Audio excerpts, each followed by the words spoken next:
Personnellement, j'ai des investissements à Douala. Si vous êtes capable de me rembourser et me dédommager, je me ferai volontiers de vous le céder. Vous qui demandez parler des terres, vous avez combien de mètres carrés qui vous appartient aujourd'hui? Vous êtes certainement autochtone, vous êtes né ici. Comment ça s'est passé pour que les villages disparaissent si ce n'est pas vous qui avez vendu les terres? Donc ne venez donc pas accuser les gens. Je suis d'accord pour la protection des minorités, je suis d'accord pour la protection des autochtones, mais il faut qu'on les protège contre eux-mêmes. La préoccupation que nous trouvons ici à Douala, c'est la préoccupation que nous trouvons dans presque tout le littoral, presque tout le sud, presque tout le centre. Parce que les chefs traditionnels de leur propre poche se lèvent et bradent le patrimoine commun. Donc il faudrait qu'en réalité, qu'il y ait des lois qui puissent protéger ce patrimoine pour éviter à des individus de mettre en péril l'unité nationale. Parce que c'est cette situation, cette pression foncière qui aujourd'hui, ça, il faut le reconnaître, exaspère le tribalisme. Et certains esprits malins se disent que non, il faut s'engouffrer dans cette brèche. Et comme ça, on aura la possibilité de chasser les gens et nous allons récupérer ce que nous avons vendu. C'est pratiquement impossible. Chaque Camerounais a le droit de s'installer là où il pense qu'il peut se développer, là où il se sent à l'aise et n'en déplaise.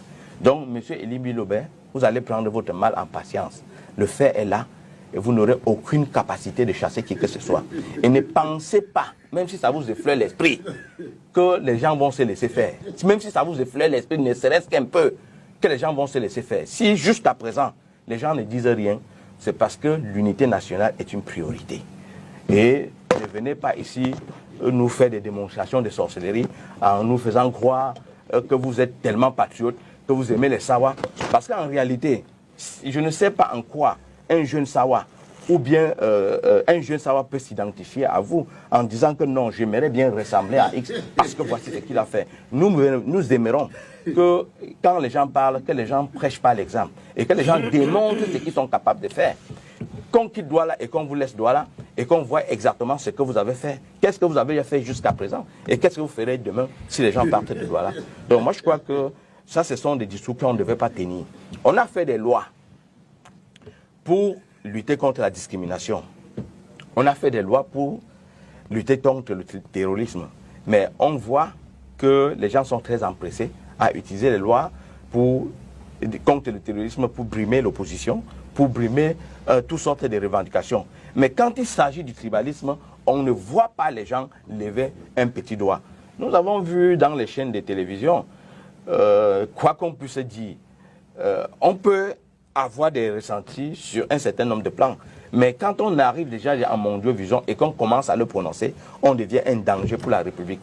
Les gens comme M. Elie Bilobert ne devaient pas se retrouver en liberté. Et moi, rassurez-vous, à cette allure, les gens vont se lever. Bonjour les enfants, c'est papa. Et ça c'est l'entraînement, ce n'est pas un podcast. Ce n'est pas un podcast. Je vous ai dit la journée d'aujourd'hui, on s'entraîne seulement. Vous voyez comment le PC a lavé officiellement Elie Bilobert. Non, c'est pour que vous compreniez tous qu'on ne va pas continuer, le Cameroun ne va pas se développer avec les maîtres chanteurs. Ça veut dire que quelqu'un qui est capable de se lever, il vend le même terrain 5 fois. Et Kanabeti, les Sawa. Quelqu'un qui est capable de se lever, il vend le même terrain 5 fois. Il pourchasse les gens dans le quartier. Quelqu'un n'a pas un démarcheur là. Est-ce que... On est en restriction, fils. Non, on va remonter, t'inquiète, ils sont là, ils vont faire le taf. Donc, quelqu'un est dans une situation où il est capable de vendre lui-même le terrain. Moi, je connais des gars à Yaoundé. Les gars là à Nomayos, qui pourchassent les gens. Quelqu'un ne connaît pas un gars à Babileke là qui veut. Tout ça quand le dompteur, la soif de le dompteur a déjà pris dans la bouche.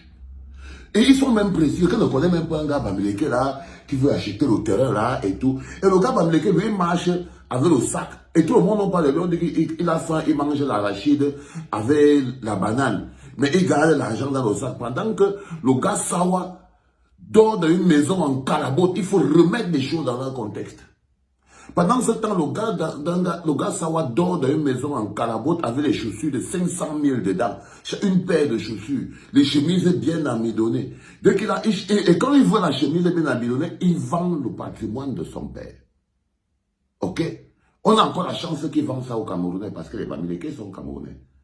Parce qu'il y en a qui vendent du chinois. Il y en a, vous avez encore la chance à Douala.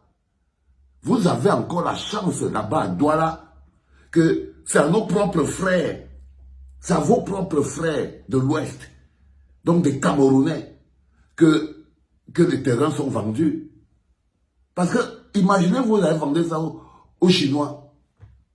Vous allez faire quoi? Vous voyez là-bas à l'Est, là pardon, où le petit Francky vend toutes les étendues des villages et des villages aux Chinois.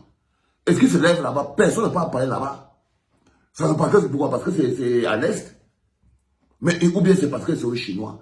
C'est-à-dire que quand il faut se lever pour battre votre propre frère, et c'est ça, la technique de diviser pour mieux régner. C'est-à-dire que vous êtes plus violent quand vous luttez contre un membre de votre famille que lorsque vous luttez contre un étranger. Mais vous voyez bien que les étrangers savent se mobiliser, eux, quand ils sont attaqués. Mais non, vous faites les petits plans. Regardez-moi le sonneur qu'on appelle les Libi Lobé. Il ne travaille rien toute sa vie. Tu n'as rien travaillé toute ta vie, Libi Lobé. Donc, quand il n'a rien travaillé, il va se réveiller à l'aube de sa vie, à la fin de sa vie, qu'il va organiser un truc où on va venir chasser les gens et eux, ils vont venir récupérer ce qu'ils ont, les autres ont travaillé. C'est-à-dire que tout un plan qui consisterait à chasser les gens qui ont travaillé, construit, fait leurs hôtels, fait leurs immeubles, fait leurs boutiques. Vous voulez les chasser qui rentrent. Vous restez seulement Seigneur Dieu, votre kung fu là, hein. Vous n'avez même pas honte. Même pas honte, les gars. Même pas honte. Le développement du Cameroun s'est limité à 4 régions. Je suis désolé. Et c'est ça. C'est-à-dire que quand tu prends par exemple les choses comme le centre, le sud, le littoral, autour là, un peu l'est, c'est là-bas où le développement du Cameroun s'est réduit. Tous les Camerounais sont venus là. Tous les Camerounais sont venus là. Vous allez faire quoi? Vous allez faire quoi? Vous allez faire quoi? Le développement n'a pas atteint les villages. C'est pour ça que les gens viennent dans le centre. Ils viennent dans le littoral. Ils viennent dans le sud. Parce que vous avez circonscrit le développement du Cameroun en 4 régions. C'est pour ça que les autres viennent de là. Tout le monde vient là. Quand vous voyez Douala a été construit par les Sawa, vous avez vos maisons en carabote qui sont là-bas. Est-ce que c'est vous qui avez construit les immeubles qui sont à Douala?